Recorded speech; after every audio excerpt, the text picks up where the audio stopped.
Hi hello నమస్తే welcome to my channel భయ్య. ఈ ఛానల్ కొత్తగా చూస్తున్నట్టయితే ముందుగా సబ్స్క్రైబ్ చేసుకోండి. అలాగే నేను చెప్పే వీడియోని ఇస్తే మాత్రం అందరికీ షేర్ చేయడమే. అయితే ఈ వీడియో చివరి వరకు చూడండి భయ్య ప్లీజ్.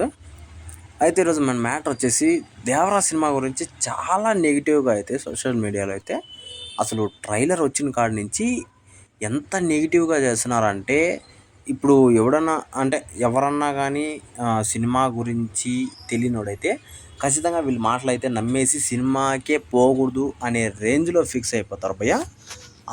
అంత నెగిటివ్ పబ్లిసిటీ చేస్తున్నారు భయ్య. నిజానికి ఇది కొరటాల శివ గారి మీద కోపమా లేకపోతే ఎన్టీఆర్ అన్న మీద కోపమా అసలైతే నాకైతే అర్థం కావట్లేదు భయ్య. చాలామంది ఎన్టీఆర్ అన్న ఫ్యాన్స్ కూడా అర్థం కావట్లేదు ఎందుకు ఇంత నెగిటివ్గా చేస్తున్నారు.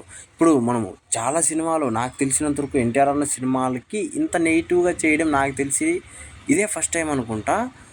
అసలు ఒక రేంజ్లో చేస్తున్నారు భయ్య నిజానికి.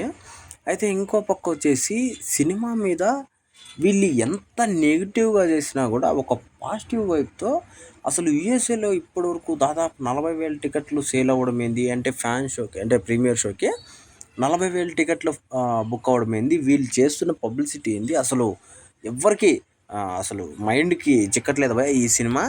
ఇంకో పక్క వచ్చేసి వీళ్ళు చేసే ట్రోలింగ్ ఎలా ఉందో అదే విధంగా అంతే పాజిటివ్గా కూడా ఈ సినిమా మీద ఉంది భయ్య. ఓన్లీ ఫ్యాన్స్ మాత్రమే చూడాలనుకుంటే అది తప్పు నిజంగా.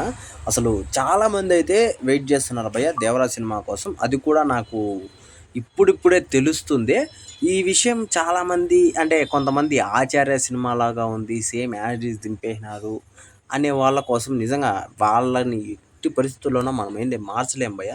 నిజంగా నాకు వాళ్ళ మీద చాలా కోపం వచ్చింది. ఎందుకంటే వాళ్ళు చెప్తున్న దానికి సంబంధమే ఉండదు. ఒకడేమో చేప స్కేల్ బాగాలేదంటాడు, ఒకడేమో ఆచార్య సేమ్ టు సేమ్ అంటాడు, ఒకడేమో పేర్లు కలిసాయి అంటే ఆచార్య 3 పేర్లే దేవరా 3 అక్షరాలే అని చెప్పేసి సావదొబ్బుతున్నారు.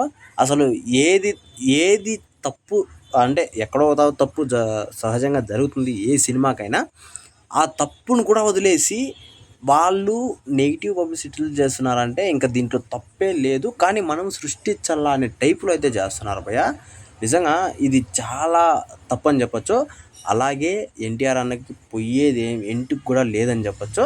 ఎందుకంటే ఒక పక్క వీళ్ళు ఈ రకంగా ట్రోల్స్ చేస్తున్నా ఈ రకంగా నెగిటివ్ పబ్లిసిటీ చేస్తున్నా కూడా ఈ సినిమా మీద అంతే పాజిటివ్ ఆడియన్స్లో అయితే ఉంది భయ్య నమ్మకము.